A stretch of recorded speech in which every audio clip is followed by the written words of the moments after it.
ಶ್ರೀ ಗುರು ಶಂಭುಲಿಂಗದ ಪಾದ ಪಂಕಜ ವಿಯನ್ನ ಮತಿಗೆ ಮಂಗಲವನ್ನು ತ್ರೈಲೋಕ್ಯ ಸಂಪದಾಲೇಖ್ಯ ಸಮುಲ್ಲೇಖನ ಬಿದ್ದಯೇ ಸಚ್ಚಿದಾನಂದ ರೂಪಾಯ ಶಿವಾಯ ಬ್ರಹ್ಮಣೇ ನಮಃ. ಯಾಮಾಹು ಸರ್ವಲೋಕಾನಾಂ ಪ್ರಕೃತಿಂ ಶಾಸ್ತ್ರಪಾರಗಾಃ ತಾಂ ಧರ್ಮಚಾರಿಣೀಂ ಶಂಭೋ ಪ್ರಣಮಾಮಿ ಪರಾಂ ಶಿವಾಂ. ಅದ್ವೈತ ಸಾರ್ವಭೌಮ ಚಕ್ರವರ್ತಿ ಜಗದ್ಗುರು ಸಿದ್ಧಾರ್ಥ ಮಹಾಸ್ವಾಮಿಗಳವರ ದಿವ್ಯ ಚರಣಗಳು ಋನ್ ಮಂದಿರದಲ್ಲಿ ಧ್ಯಾನಿಸಿಕೊಂಡು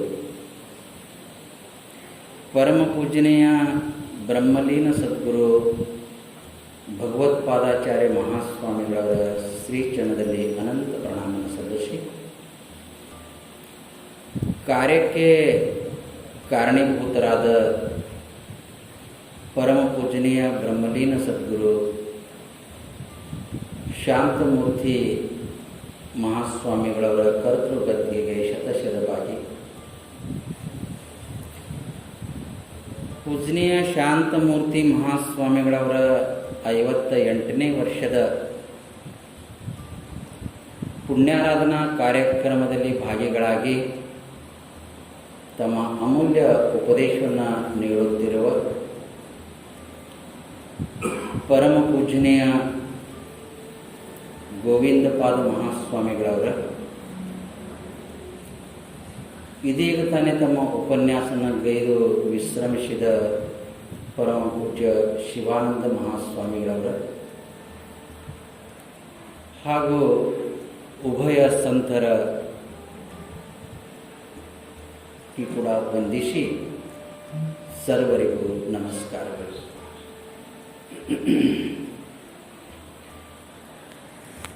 ಅನೇಕ ಭಿನ್ನ ಭಿನ್ನ ವಿಷಯಗಳ ಮೇಲೆ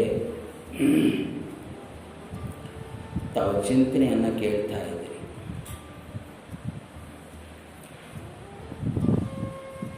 ಎಲ್ಲರ ಗುರಿ ಏನಿದೆ ಅಂತಂದ್ರೆ ಶಾಶ್ವತ ಸುಖದ ಪ್ರಾಪ್ತಿಯೇ ಎಲ್ಲರ ಗುರಿ ಇದೆ ಅಂತ ಅರ್ಥ.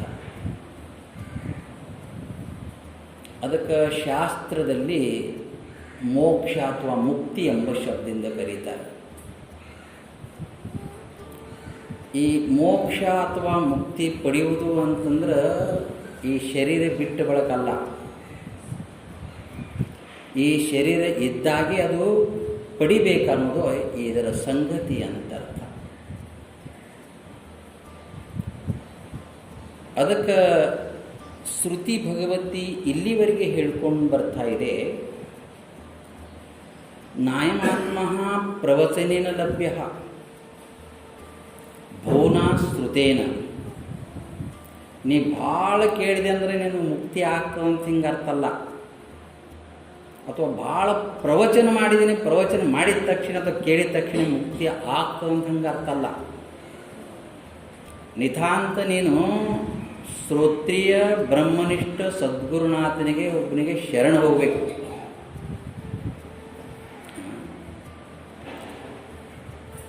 ಅರ್ಜುನ ಸಂದಿಗ್ಧಲಿದ್ದ. ಅವ ಶ್ರೀಕೃಷ್ಣ ಪರಮಾತ್ಮನಿಗೆ ಶರಣ ಹೋದ.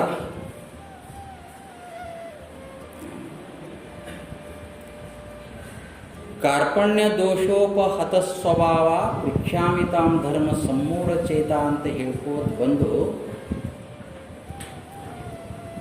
ಅವ ಅರ್ಜುನ ಕೊನೆ ಮಾತು ಹೇಳ್ತಾನೆ, ಶಿಷ್ಯಸ್ತೇಹಂ. ಏನಂತ ಹೇಳ್ತಾನ? ಹೇ ಭಗವಂತ, ನಾನು ನಿನ್ನ ಶಿಷ್ಯ. ಹಾಗಾದ್ರೆ ಭಗವಂತ ಏನಾಗಬೇಕು? ಕೃಷ್ಣಂ ಒಂದೇ ಜಗತ್. ಈ ಕೇಳಿ, ಹೀಗೆ ಗುರು ಶಿಷ್ಯರ ಸಂಬಂಧಿದ್ದಾಗ ಮಾತ್ರ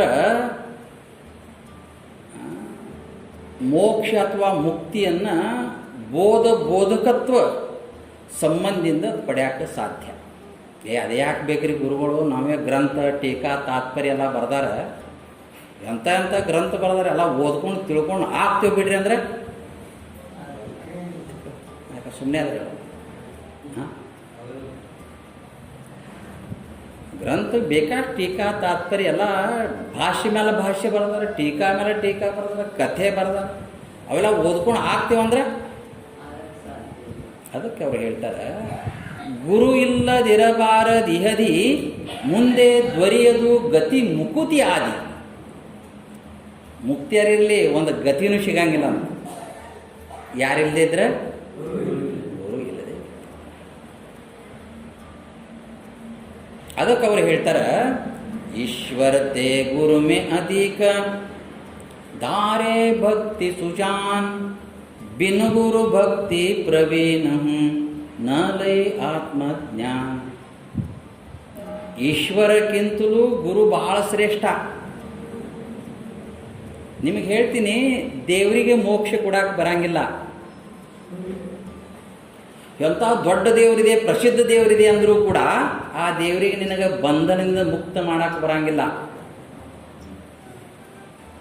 ಅರ್ಥ ಆಗ್ತದ? ಆ ದೇವರು ಇಹಲೋಕದ ಕ್ಷಣಿಕವಾದ ಭೋಗವೇ ಕೊಟ್ಟಿತ್ತೇ ವಿನಃ ಆ ದೇವರು ನಿನಗೆ ಮೋಕ್ಷ ಕೊಡಾಕ ಸಾಧ್ಯವಿಲ್ಲ. ದೇವರಕ್ಕಿಂತಲೂ ಶ್ರೇಷ್ಠ ಯಾರ್ಯಾರಿದಾರ ಅಂತಂದ್ರೆ ಅದು ಗುರು. ಸಂತ ಕಬೀರದಾಸ್ ಹೇಳ್ತಾರೆ, ಗುರು ಗೋವಿಂದ ದೋವು ಕಡೆ ಕಾಕು ಲಾಗು ಪಾಯ್. ನಮ್ಮ ಮನೆಗೆ ಗುರುಗಳು ಮತ್ತು ದೇವರು ಇಬ್ಬರು ಜೊತೆ ಜೊತೆಗೆ ಬಂದ್ರಂದ್ರೆ ಮೊದಲು ನಮಸ್ಕಾರ ಯಾರಿಗೆ ಮಾಡಬೇಕು ಅಂತ ಹೇಳ್ತಾರೆ. ಯಾರ್ಯಾರು ಬಂದ್ರೆ ಗುರು ದೇವರು ಜೊತೆ ಜೊತೆಗೆ ಮನೆಗೆ ಬಂದ್ರೆ ಯಾರಿಗೆ ಮೊದಲು ನಮಸ್ಕಾರ ಮಾಡೋದು? ಬಲಹಾರಿ ಗುರು ದಿಯೋ ಗೋವಿಂದ ಬತಾಯ್. ಮಹಾಜ್ಞಾನಿಯಾದ ತತ್ವವನ್ನು ಬಲ್ಲಾತ ಮಹಾಜ್ಞಾನಿಯಾದ ಸದ್ಗುರುನಾಥ ಇವನೇ ದೇವರಂತ ಹೇಳಿ ಕೊಡ್ತಾನ ಅಂತಂದ್ರೆ ದೇವರಿಗಿಂತಲೂ ಗುರು ಶ್ರೇಷ್ಠ ಅಂತ. ಶ್ರೀಮನ್ ನಿಜಗುಣ ಶಿವಳಿ ಹೇಳ್ಕೊಂಡು ಬಂದಿದ್ದಾರೆ, ಶ್ರವಣ ಮನನ ನಿಧಿ ಧ್ಯಾಸನವಿಲ್ಲದೆ ತನಗಂತೂ ಮುಕ್ತಿ ಘಟಿಪದು. ಮೋಕ್ಷ ಅಥವಾ ಮುಕ್ತಿ ನಿನಗೆ ಆಗಬೇಕು ಅಂತಂದ್ರೆ ಶ್ರವಣ ಬೇಕು, ಮುಂದೆ ಮನನ ಬೇಕು. ಈ ಪ್ರಕ್ರಿಯೆ, ಈ ಸಾಧನೆ ನಿನಗೆ ಇಲ್ಲದೆ ಇದ್ರೆ ನಿನಗೆ ಮೋಕ್ಷ ಹಂಗಾಗ್ತದೆ. ನೀ ಶ್ರವಣ ಮಾಡಬೇಕು ಅಂದ್ರೆ ದೇವರು ಮಾಡ್ಸಂಗಿಲ್ಲದು. ಅಶರೀರಗಂ ಅಸ್ನಾವಿರ್ಗಂ ಅಪಾಪವಿದ್ದಂ. ದೇವರ ಲಕ್ಷಣ ಹೇಳ್ಕೊಂಡು ಬರ್ತದ, ದೇವರಿಗೆ ಶರೀರ ಇಲ್ಲಪ್ಪ. ಅದೇ ನಿನ್ನ ಶ್ರವಣ ಮಾಡಿಸ್ತದೆ. ಅದಕ್ಕೆ ಶಿವಪಥ ನರಿದೊಡೆ ಗುರು ಪಥವೇ ಮೊದಲು. ನೀನು ಭಗವಂತನ ತಿಳ್ಕೊಳ್ಳೋಕ್ಕಿಂತ ಮೊದಲು ಮೊದಲು ಗುರುವಿನ ತಿಳ್ಕೊ. ಅವರು ಹೇಳ್ಕೊಂಡು ಬಂದಿದ್ದಾರೆ, ಗುರುವಿನ ಗುಲಾಮನಾಗುವ ತನಕ. ಹೇಳಕ್ಕೆ ಭಾಳ ಚಂದಿದು, ಎಲ್ಲರಿಗೆ ಹೇಳಕ್ಕೆ ಬರ್ತದೆ, ಆದರೆ ಆಚರಣೆಗೆ ತರೋದು ಭಾಳ ಕಷ್ಟ. ಗುರುಗಳೇನು ಬಿಡು ನಮ್ಮಂಗೆ ಅದಾರ, ಅವರು ಊಟ ಮಾಡ್ತಾರತ್ತಿ ಅಂತಾರೆ, ಎಲ್ಲ ಹೋಗ್ತಾರೆ ಅಡ್ಡಾಡ್ತಾರೆ, ಏನೋ ಸ್ವಲ್ಪ ಓದ್ಯಾರ ಅದಕ್ಕೆ ಹಿಂಗೆ ಅಂತಾನ. ಈ ಭಾವನೆ ನಿನಗೆ ಬಂತಂದ್ರೆ ಅವ್ರು ಹೇಳ್ಯಾರ ಕೇಳ್ರಿ, ಸುರತರು ಮರವಲ್ಲ, ಸುರಬಿತ ಬಂದಾವಲ್ಲ, ಪರುಷು ಪಾಷಾಣವಲ್ಲ, ಗುರು ನರನಲ್ಲ ಸರ್ವಜ್ಞ. ಗುರು ಏನಲ್ಲ, ನಿನಗೆ ಅವ ನರನಂಗ ಕಂಡ್ರೂ ಕೂಡ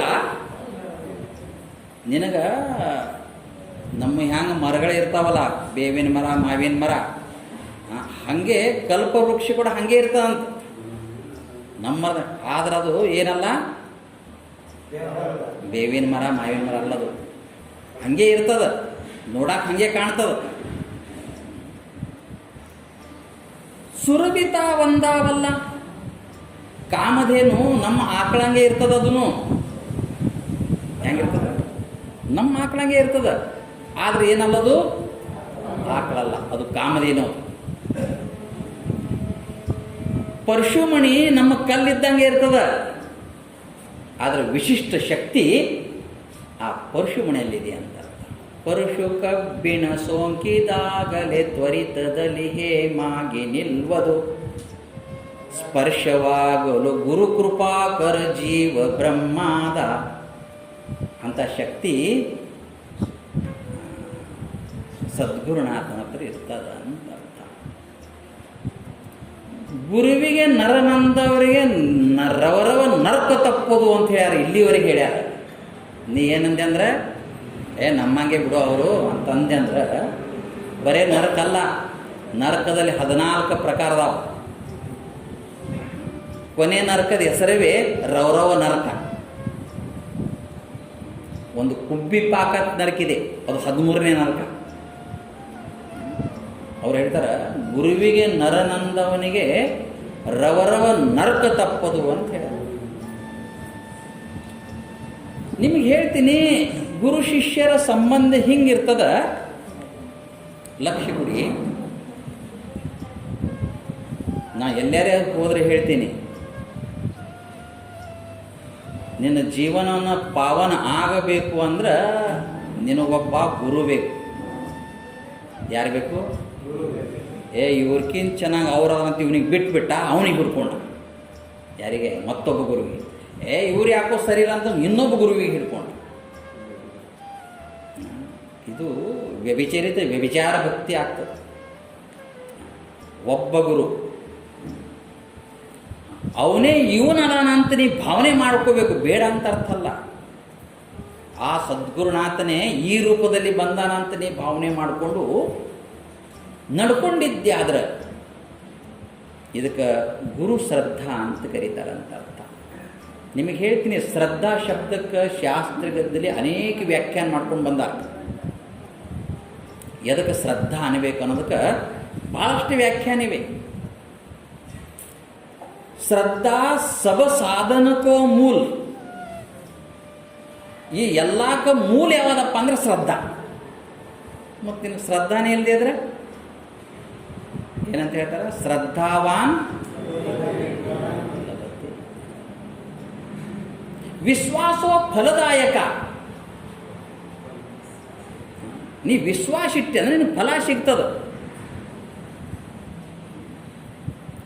ಈಗ ಶ್ರದ್ಧಾ ಶಬ್ದಕ್ಕೆ ಅರ್ಥ ಕೇಳಿ. ನಾನು ನಿಮ್ಗೆ ಹೇಳ್ತಾ ಇದ್ದೀನಿ, ಅಧ್ಯಾತ್ಮ ನಿಂತದ್ದೇ ಶ್ರದ್ಧಾದ ಮೇಲೆ. ಅರ್ಥ ಆಗ್ತದ? ಎದ್ರ ಮೇಲೆ? ನೀನು ಶ್ರದ್ಧಾ ನಿಲ್ಲ ಅಂದ್ರೆ ಅಧ್ಯಾತ್ಮ ತೊಗೊಂಡು ಏನು ಮಾಡ್ತೀನಿ? ಅಧ್ಯಾತ್ಮ ಯಾವುದ್ರ ಮೇಲೆ ನಿಂತದ ಅಂತಂದ್ರೆ ಈ ಪಾರಮಾರ್ಥ ಅದು ಶ್ರದ್ಧಾದ ಮೇಲೆ ನಿಂತದ. ಶ್ರದ್ಧಾ ಅಸವಿಶ್ವಾಸ.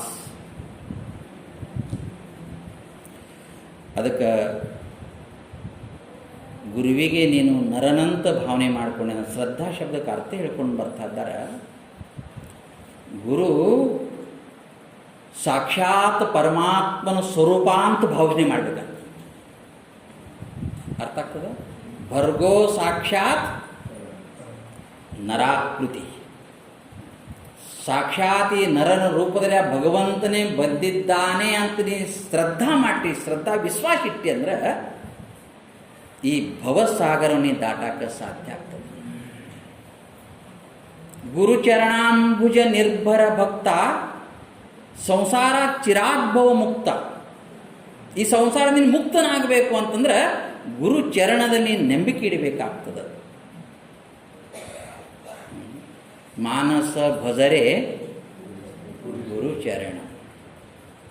ಹೇ ಮನಸ್ಸೇ, ಗುರುವಿನ ಚರಣದ ಸ್ಮರಣೆ ಮಾಡು. ಈಗ ಕೇಳಿ, ಗುರುಚರಣ ಸ್ಮರಣೆ ಹೇಳ್ಯಾರಪ್ಪ ಅಂತ ತಿಳ್ಕೊಂಡು ನಾ ಒಬ್ಬ ಗುರುವಿನ ಹೆಸರು ಸುಮ್ಮನೆ ಹೇಳ್ಕೋತ ಕುಂತ್ರ ಶಾಸ್ತ್ರ ಇಲ್ಲಿವರೆಗೆ ಹೇಳ್ತು,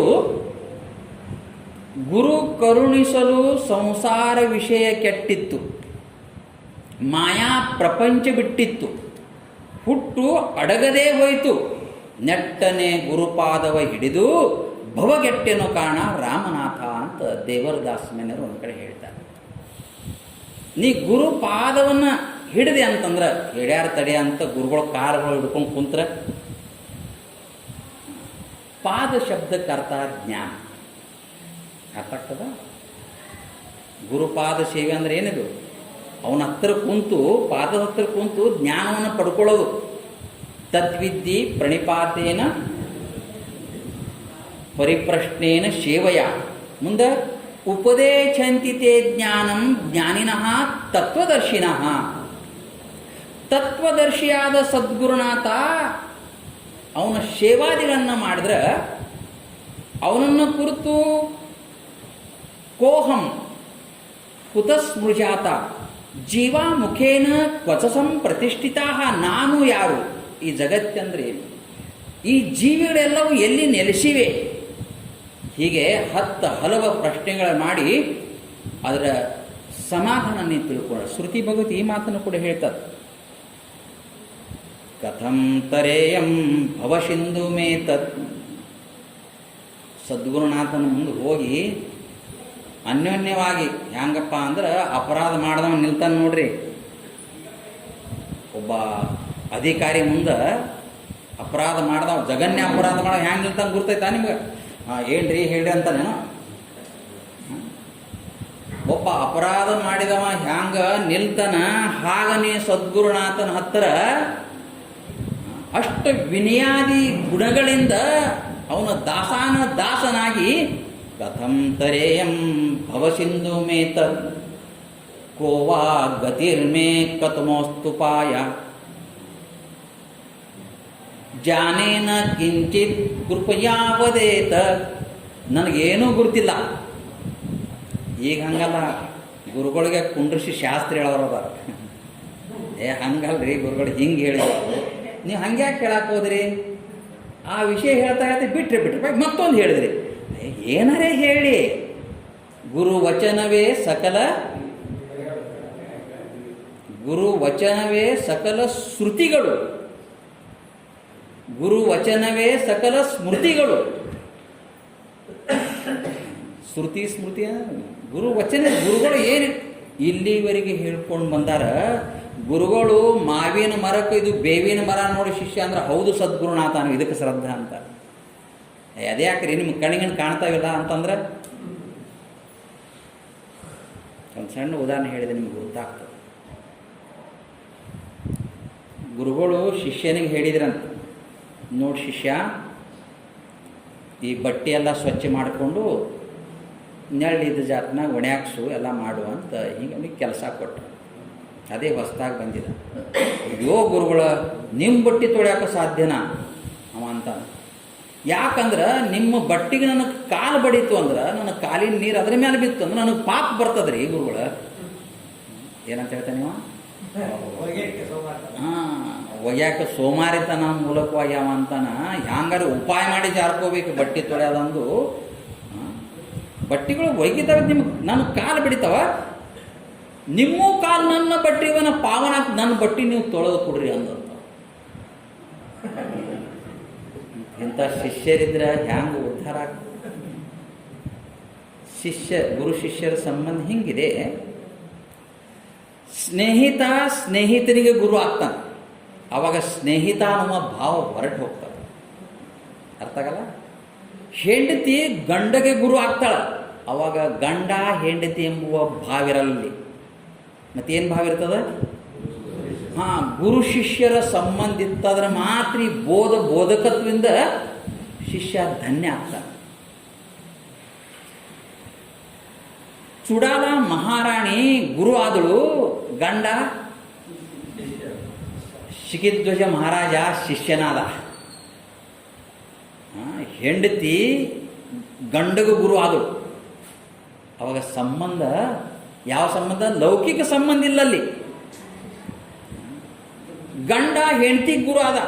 ಯಾಜ್ಞವಾಲಿಕರು ಮೈತ್ರಾದೇವಿಯನ್ನ ಗುರು ಆದ. ಸ್ನೇಹಿತ ಸ್ನೇಹಿತರಿಗೆ ಗುರು ಆದ. ಕೃಷ್ಣ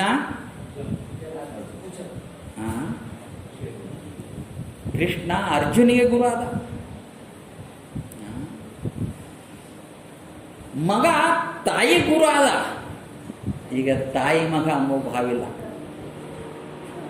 ಯಾರು?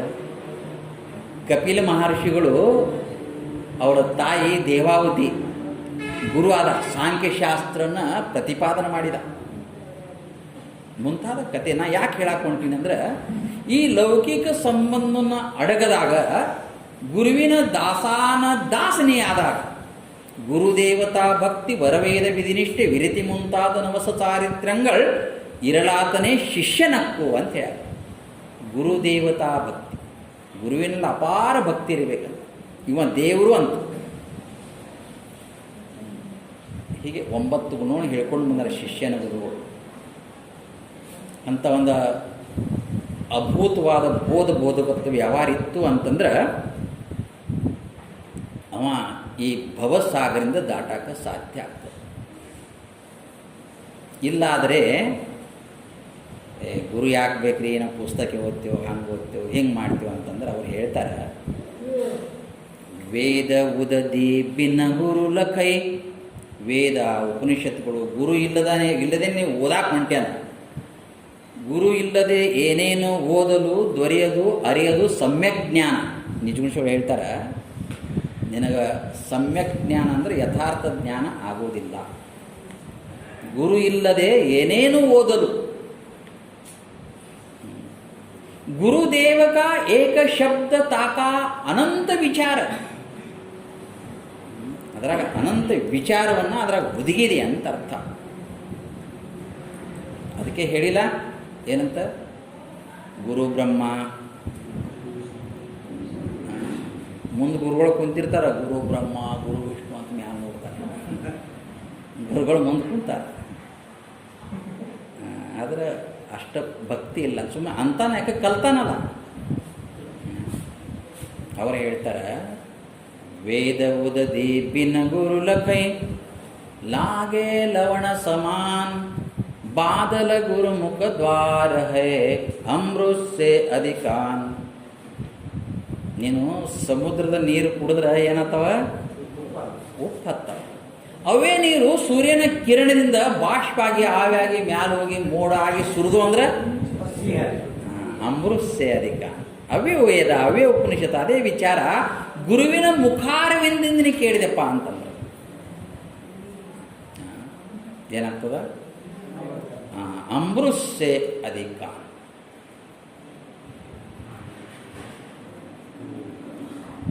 ಒಬ್ಬ ಮನ್ಯಾಗ ಸಾಕಾಯಿತು ಬೇಜಾರಾಯ್ತು ಅಂದ್ರೆ ಜಗಳ ಜೂಟಿ ಅಂತ ಹೋಗೋದಲ್ಲಿ ಮಠಕ್ಕೆ, ಅದೇ ದಾರಿ. ಇವ ಮನ್ಯಾಗ ಹೆಂಡತಿ ಜೊತೆ ಮಕ್ಕಳ ಜೊತೆ ಜಗಳ ತೆಗೆದು ದೂರ ಊರಿಗೆ ಹೋದ. ಹೀಗೆ ಪ್ರಶಾಂತವಾದ ವಾತಾವರಣ, ಇಂಥದ್ದೇ ಒಂದು ಸುಂದರವಾದ ಆಶ್ರಮ. ಗುರುಗಳು ಗಾಳಿಗಂತ ಹೊರಗೆ ಕಟ್ಟಿ ಮೇಲೆ ಕುಂತಿದ್ರು. ಇವ ಬಂದ,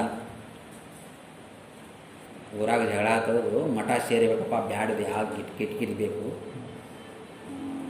ಎಷ್ಟು ದುಡಿದ್ರೆ ಅಷ್ಟೇ ಇಲ್ಲಿ ಅಂತ ತಿಳ್ಕೊಂಡು ಅವ ಬೇಸತ್ತು ಎಲ್ಲಿ ಬಂದ, ಮಠಕ್ಕೆ ಬಂದ. ಗುರುಗಳು ಹೊರಗೆ ಕುಂತಿದ್ರು.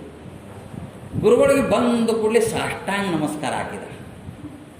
ಗುರುಗಳಂದ್ರು ಎಷ್ಟು ಭಯ ಇದೆ, ಎಷ್ಟು ಇವನಿಗೆ ಭಕ್ತಿ ಇದೆ, ಎಂಥ ಒಂದು ಭಾವನೆ ಇದೆ. ಅಪ್ಪ ಯಾವೂರಪ್ಪ ಅಂತ ಕೇಳಿದರು. ಅವ ತನ್ನ ಊರ ಹೆಸರು ಹೇಳಿದ. ಗುರುಗಳನ್ನ ಸಂಸಾರದಲ್ಲಿ ಬೇಸತ್ತು ಬೆಂದು ಸಾಕಾಗಿ ಬಂದೀನಿ, ನಿಮ್ಮ ಪಾದಕ್ಕೆ ನಾ ಶರಣ ಹೋಗಿನಿ, ನಿಮ್ಮ ಮಠದಾಗ ನಾ ಸೇವಾ ಮಾಡಿಕೊಂಡು ಇರ್ತೀನಿ, ನನಗೆ ಆಶ್ರಯ ಕೊಡಬೇಕು ಅಂತ ಕೇಳಿ. ಗುರುಗಳು ಹಿಂದೆ ಮುಂದೆ ವಿಚಾರ ಮಾಡಲಿಲ್ಲ, ಒಂದೇ ಮಾತಿಗೆ ಅವರಂದ್ರು, ಯಾರು ಬೇಡ ಅಂತಾರೆ, ಇರೋ ಅಂತಂದ್ರು. ನಮಗೆ ಸೇವಾ ಮಾಡೋಕ್ಕೆ ಯಾರಿಲ್ಲ, ಇರು ಅಂತಂದ್ರು. ಅವನಿಗೆ ಭಾಳ ಖುಷಿ ಆಯಿತು. ಏನು ಸಿಕ್ತು? ಪರ್ಮಿಷನ್ ಸಿಕ್ತ, ಆಶ್ರಯ ಸಿಕ್ತ ಅನ್ನೋದು ಭಾಳ ಖುಷಿ ಆಯ್ತು ಅವ್ರಿಗೆ. ಅವರು ನೋಡಪ್ಪ, ಮತ್ತು ನಮ್ಮ ಮಠದಾಗ ನೀನು ಬೆಳಗ್ಗೆ ನಶಿಕ್ನಾಗ 4 ಗಂಟೆಗೆ ಕೇಳಬೇಕು ಅಂದ್ರು. ಇವ ಸೂರ್ಯೋದಯ ಆದಾಗ ಹೇಳವ ಮನ್ಯಾಗ. ಈಗೇನು ಹೇಳ್ತಾರೆ ಅವರು? ನಶಿಕ್ನಾಗ 4 ಗಂಟೆಗೆ ಹೇಳ್ಬೇಕು. ನೋಡ್ತಮ್ಮ, ಬಂದಿದ್ದು ಭಾಳ ಚಲೋ ಆಯಿತು, ನಶಿಕ್ನಾಗ 4 ಗಂಟೆಗೆ ಹೇಳು, ಎದ್ದು ಎಲ್ಲ ಅಂಗಳ ಕಸ ಎಲ್ಲ ಹೊಡಿ, ಅಂಗಳಕ್ಕೆಲ್ಲ ನೀರು ಹಾಕು. ಅದು ಒಂದು 8-10 ಹಸು ಅದಾವ, ಆಕಳುಗಳದಾವ, ಸಗಣಿ ತೆಗಿ, ಅವಕ್ಕೆಲ್ಲ ಹುಲ್ಲು ಹಾಕು, ಒಂದು ಬಾವಿ ಅಂದು ಒಂದು 10-15 ಕೂಡ ನೀರು ಹಾಕು, ನನಗೆ ನೀರು ಕಾಸು, ನನಗೆ ಸ್ನಾನ ಮಾಡಿಸು, ನನಗೆ ಪೂಜಾಕಿಡು. ಜನ ಬರ್ತಾರೆ, ಭಕ್ತರ ಸಲುವಾಗಿ ಏನು ಸ್ವಲ್ಪ ಪ್ರಸಾದ ಮಾಡು, ಅಡವಿಗೆ ಹೋಗಿ ಹುಲ್ಲು ತೊಗೊಂಬ, ಅವಕ್ಕೆ ಹುಲ್ಲು ಹಾಕು. ಅವ ಗುರುಗಳು ಇನ್ನೂ ಮುಗೀತು, ಇನ್ನೂ ಇದ್ರು ಅಂತ ಕೇಳಿದ. ಇನ್ನೂ ಮುಗೀತು, ಇನ್ನೂ ಇದೆಯೋ ಅಂತ ಕೇಳಿದೆ. ಹೇಳ್ತೀನಿ ಪೂರ್ಣ ಆಗತ್ತಕರೆ ಕೇಳಪ್ಪ ಅಂತ ಗುರುಗಳಂದ್ರು. ಅಲ್ರಿ ನಾ ಇಷ್ಟು ಮಾಡಬೇಕಾದ್ರೆ ಮತ್ತೆ ನೀವೇನು ಮಾಡ್ತೀರಿ ಅಂತ ಕೇಳ್ದ ಅವನಿಗೆ. ಅಲ್ಲಪ್ಪ ನಾ ಗುರು ಅಂತ ಹೇಳಿದ್ರು ಅವ್ರು. ಹಂಗಾರೆ ನನಗೆ ಶಿಷ್ಯ ಬಿಡಿ, ನನ್ನ ಗುರುನೇ ಮಾಡಿಬಿಡ್ರಿ ಅಂತಂದು. ಏನು ಮಾಡಿಬಿಡ್ರಿ? ಗುರು ಮಾಡುವುದಲ್ಲ, ಗುರು ಆಗಬೇಕಾಗ್ತದೆ. ಅರ್ಥ ಆಗ್ತದ? ಏನು ಅರ್ಥ ಆಗ್ತದ? ಹಾಂ, ಗುರು ಮಾಡುವುದಲ್ಲ, ಗುರು ಆಗಬೇಕಾಗ್ತದೆ. ಗುರು ಯಾರು ನೀನು ಗುರು ಮಾಡ್ತೀನಿ ಬಾ ಅಂತಾರೇನು? ಗುರು ಆಗಬೇಕಾಗ್ತದೆ. ಅದಕ್ಕೆ ನಮ್ಮ ಶಾಸ್ತ್ರದಲ್ಲಿ ಶ್ರೋತ್ರಿಯಂ ಬ್ರಹ್ಮನಿಷ್ಠ ಅಂತ ಹೆಸರಿದೆ. ಶ್ರೋತ್ರಿಯ ಅಂತಂದ್ರೆ ಸಮಸ್ತ ವೇದಾಂತವನ್ನು ಎಲ್ಲವನ್ನೂ ಬಲ್ಲವನು. ಅರ್ಥ ಆಗ್ತದ? ಬ್ರಹ್ಮನಿಷ್ಠ ಅಂತಂದ್ರೆ ಬ್ರಹ್ಮನಲ್ಲಿ ನಿತಾಂತ ಶ್ರದ್ಧಾ ವಿಶ್ವಾಸ ಭಕ್ತಿ ಇಟ್ಟು ಆ ಪದವೇ ನಾನಿದ್ದೇನೆ ಅಂತ ತಿಳ್ಕೊಂಡವನು. ಅರ್ಥ ಆಗ್ತದ? ಏನು ಶಬ್ದ ಇದೆ? ಶ್ರೋತ್ರಿಯ ಮತ್ತು ಬ್ರಹ್ಮನಿಷ್ಠ. ನಿಮಗೆ ಹೇಳ್ತೀನಿ, ಈ ಬಟ್ಟೆಗೆ ಗುರು ಅಂತ ಕರೆಯಂಗಿಲ್ಲ. ಅರ್ಥ ಆಗ್ತದ? ಏನು ಅರ್ಥ ಆಗ್ತದ? ಹಾಂ, ಲಕ್ಷ್ಯ ಕೊಡಬೇಕು. ಬಟ್ಟೆ ಗುರು ಅಲ್ಲ. ಈ ಬಟ್ಟೆ ಇಂಥ ಬಟ್ಟೆ ಯಾರ ಮೇಲೆ ಹಾಕಿದ್ರೆ ಗುರು ಆಗ್ತಾನ? ಏನು ಗುರು ಅಲ್ಲ? ಹಾಂ, ಬಟ್ಟೆ ಗುರು ಅಲ್ಲ.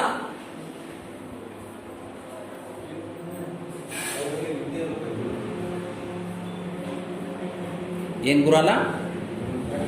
ಬಟ್ಟೆ ಗುರು ಅಲ್ಲ. ಜಾತಿ ಗುರು ಅಲ್ಲ. ಇಂಥ ಜಾತಿಯವನೇ ಬೇಕವ ಅಂತ ಅನ್ನೋದು, ಬ್ರಾಹ್ಮಣೇ ಬೇಕು, ಜಂಗಮರೇ ಬೇಕು, ಲಿಂಗಾಯತರೇ ಬೇಕು, ಮತ್ತೊಂದು ಜಾತಿಗಳು ಅಂತ ಹಿಂಗೆ.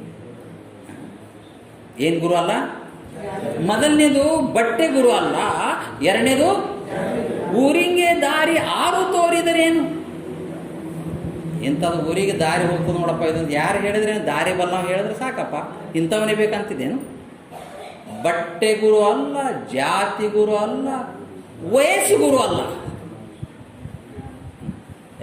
ಚಿಕ್ಕ ಹುಡುಗ ನಮಗೇನು ಹೇಳ್ತಾನೆ ಅವ ಅಂತಂದ್ರೆ, ನಮಗೆ ಎಷ್ಟು 70-80 ವರ್ಷ ಆಗ್ಯದ, ಅವ ಏನು ನಮಗೆ ಹೇಳ್ತಾನಂದ್ರೆ ತರುಣ ಗುರುಗಳು ವೃದ್ಧ ಶಿಷ್ಯರು. ಅರ್ಥ ಆಗ್ತದ? ಏನು ಗುರು ಅಲ್ಲ? ಹಾಂ, ವಯಸ್ಸು ಗುರು ಅಲ್ಲ. ಮುಂದೆ ಶರೀರ ಗುರು ಅಲ್ಲ. ಗುರು ಆದವನು ಭಾಳ ಸುಂದರವಾಗಿರ್ಬೇಕ್ರಿ. ಹಾಂ, ದಪ್ಪ ಇರಬೇಕು, ಸುಂದರವಾಗಿ ಬೆಳ್ಳಗಿರ್ಬೇಕು, ಅಂಥವು ಗುರು ಅಪ್ಪ. ಅವ ಕಾರಣ ಬರಬೇಕು, ಜೈ ಪರಾಕ್ ಮಹಾರಾಜ್ ಕಿ ಜೈ ಅನ್ಕೋದು ಶಿಷ್ಯ, ಅಂಥವು ಅವ ಗುರು ಅಪ್ಪ. ಇವ್ರು ಯಾವ ಗುರುಗಳು ಅಂತಂದ್ರೆ, ನಾ ಏನು ಹೇಳ್ತಿದ್ದೀನಿ? ಶರೀರ ಗುರು ಅಲ್ಲ. ಜನಕ ಮಹಾರಾಜನ ಗುರು ಅಷ್ಟಾವಕ್ರ ಮಹಾಮುನಿಗಳು ಒಂದು ಶರೀರದಾಗ 8 ಡೊಂಕಿದ್ರಂತ. ಅವ್ರ ಹೆಸರೇನು? ಅಷ್ಟಾವಕ್ರ. ಮನುಷ್ಯ ಒಂದು ಶರೀರದಾಗ 1 ಡೊಂಕಿದ್ರೆ ಕೆಟ್ಟ ಅಸಹ್ಯ ಕಾಣ್ತಾನ. ಅಂಥದ್ದು 8 ಡೊಂಕಿದ್ದವರು ಅವರನ್ನು ಕುರಿತು ರತ್ನ ಖಚಿತ ಸಿಂಹಾಸನ ಕುಂತು ತಾನು ರಾಜ ಅವ್ರ ಪಾದದ ತೆಳಗೆ ಕುಂಡಿರ್ತಿದಂತ. ಯಾರು? ಜನಕ ಮಹಾರಾಜ ಅವ್ರ ಪಾದದ ತೆಳಗೆ ಕುಂತು ಕೇಳ್ತಿದಂತ. ಈಗ ನೀವು ಹೇಳ್ರಿ, ಎದಕ್ಕೆ ಮಹತ್ವ ಕೊಟ್ಟರು ಅವರು? ಅವ್ರಂತಾರ, ಊಕ ಟೇಡ ತೋ ರಸ ಟೇಡ, ಕಬ್ಬ ವಂಕಾಡೊಂಕ ಇದ್ರೆ ಅದರ ರಸ ವಂಕಾಡೊಂಕ ಏನು? ಹಾಗಾದ್ರೆ ಗುರು ಅಂದ್ರೆ ಏನು? ಯಾವುದಕ್ಕೂ ಗುರು ಅನ್ಬೇಕು? ಅಸತೋಮ ಸದ್ಗಮಯ, ತಮಸೋಮ ಮೃತ್ಯೋರ್ಮಾಂ ಅಮೃತಂ ಗಮಯ. ಯಾವ ಪುಣ್ಯಾತ್ಮನು ನಮಗ ಈ ಭವಬಂಧನದಿಂದ ಅಮೃತತ್ವ ಕಡೆ ಕರ್ಕೊಂಡು ಹೋಗ್ತಾನ. ಊರಿಂಗೆ ದಾರಿ ಆರು ತೋರಿದ್ರೇನು? ಅವ ಪ್ಯಾಂಟಾರೆ ಹಾಕೋರಿ, ಅವ ಸೀರೆಯರೇ ಉಡಲಿ, ಅವ ಧೋತ್ರರೇ ಉಡಲಿ, ಕಾವ್ಯ ಹಾಕ್ಕೊಂಡ್ರೆ ಹಾಕೊಳ್ಳಿ, ಬಿಟ್ಟರೆ ಬಿಡಲಿ. ಚಟಿಲೋ ಮುಂಡಿ ಲುಂಚಿತ ಕೇಶ ಕಾಶಾಂಬರ ಭೌಕುತ ವೇಷ ಪಶ್ಯನ್ನಪಿ ಜನ ಪಶ್ಯತಿ ಮೂಢ ಉದರ ನಿಮಿತ್ತಂ ಭೌಕುತ ವೇಷ ಭಜ ಗೋವಿಂದ ಭಜ ಗೋವಿಂದ ಗೋವಿಂದಂ ಭಜ ಮೂಢಮಥೆ. ಭಾಳ ಹಿಂದೆ ಶಂಕರಾಚಾರ್ಯ ಹೇಳ್ಕೊಂಡು ಬಂದಾರ, ಗುರವಃ ಭವಸಂತಿಹಿ. ಗುರುಗಳನ್ನವರು ಭಾಳ ಜನ ಅಂದ್ರೆ, ಈಗ ಎಷ್ಟು ಜಾತಿ ಆಗ್ಯಾವಲ್ಲ ಅಷ್ಟು ಗುರುಗಳು. ಮನೆ ಗುರು ಅಂತ, ಕುಲಗುರುಗಳು ಅಂತ, ಮತ್ತೆ ಆ ಗುರುಗಳು ಗೊತ್ತಿಲ್ಲ. ನಾಸ್ತಿ ತತ್ವಂ ಗುರೋ ಪರಂ. ಆ ಪರಮ ತತ್ವ ಯಾವನ ಒಳಗಿದೆ, ಅದ್ವಯ ಅಮಲ ಭ್ರಮದರ ಸಾವೆ ಭೇದ ಪಂಚಕ ಬುದ್ಧಿನ ಸಾವೆ. ಗುರುವಿಗೆ ಏನಿರ್ಬೇಕಪ್ಪ ಅಂದ್ರೆ ಆ ಅದ್ವೈತ ತತ್ವವಾದ ಪರಬ್ರಹ್ಮನೇ ನಾನಿದ್ದೇನೆ ಅಂತ ಇಂಥ ಜ್ಞಾನ ಆದ ಮಹಾಪುರುಷನು ಅವ ಗುರು ಪದಕ ಅಹರ್ಣು ಅಂತ ಅರ್ಥ. ಅಂಥವನ ಬಳಿಗೆ ನೀವು ಹೋದ್ರೆ ನಿನ್ನ ಭವಬಂಧನನ ಅಡಸಾಕ ಸಾಧ್ಯ ಆಗ್ತದೆ. ಇರಲಿ, ಗುರುವಿನ ವಿಷಯದ ನಾವು ಎಷ್ಟು ಹೇಳಿದ್ರು ಕಡಿಮೆನೇ ನನಗನ್ನಿಸ್ತದೆ. ಅಂಥದ್ದೊಂದು ಅಪರೂಪದ ಸಂಗತಿ ಅಂತಂದ್ರೆ